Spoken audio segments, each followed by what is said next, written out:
Thanks for joining us. Let's remember that starting with John 13 all the way up to where we are right now in John 17, it's all been happening in one night. It's Passover evening. The Galileans ate Passover on Friday night, and the Jerusalem Jews ate Passover on Saturday night, just to help confuse things.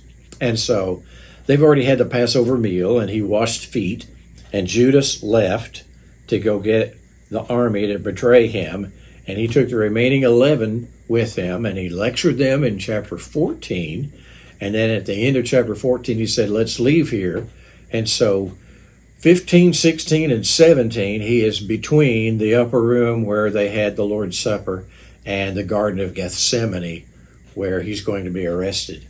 And he's not there yet, because later in John 17 it says he crosses the brook Kidron, which was the brook that you would cross to go from Jerusalem or outside of Jerusalem up to the Mount of Olives. That's the brook that you would cross. It was dry most of the time. So anyway, we're in John 17, verses 20 and 21, and he's been praying to the Father about the disciples. And now, you understand we can still plug in what he was saying about the disciples with our own personal Christian life, but now he's really focusing on us. Listen to what he says in John 17:20. I do not ask on behalf of these alone, the 11, but for those also who believe in me through their word. Well, that's us. That they may all be one, even as you, Father, are in me and I in you, that they also may be in us, so that the world may believe that you sent me. Back in chapter 13, he said, I'm commanding you to love one another, and all men will know that you're my disciples if you have love one for another. And so the world will know by watching us love one another. And here he says the world will know that the Father sent the Son, that the gospel is true, if we're unified. That has to be cousins. I mean, loving one another and oneness.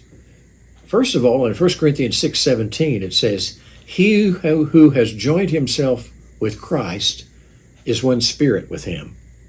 So there's that being united. We're all one with Jesus. Well, if I'm one with Jesus and my fellow believer is one with Jesus, guess what? If you're really good at math, we're one with each other. I think that's never mind. Associative, something like that. If we're all joined to Jesus, we're joined to each other. Okay. So like if I move to this point and you move to this point, we're moving to each other too.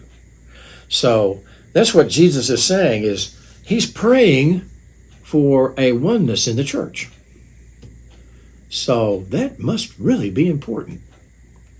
And lots of times new churches form because the old church just couldn't get along. What kind of a witness is that to the rest of the world? And so you'll have the Apostle Paul constantly, when he writes letters to the various churches that he went to visit and that he's sent letters to, calling for oneness. 1 Corinthians 1:10, I exhort you, brethren, by the name of our Lord Jesus Christ, that you all agree, that there be no divisions among you, that you be made complete in the same mind and in the same judgment. Our task and what God has called us to do is much more important than a lot of things that we disagree with one another about.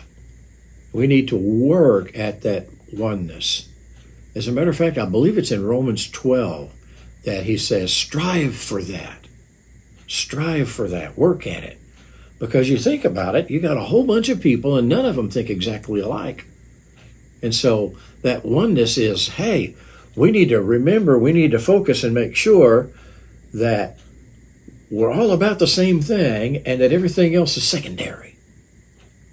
Of course, like the color of the carpet and what the bathrooms look like and even what kind of methods we use to evangelize and even how we do business with the church.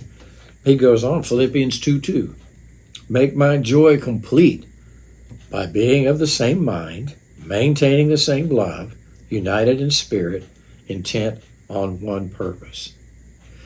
Even when Solomon got cynical and he wrote the book of Ecclesiastes, In that, he said, a three-stranded rope is hard to break. You know, the best way to break that rope is to separate it into three different strands. Much, much easier.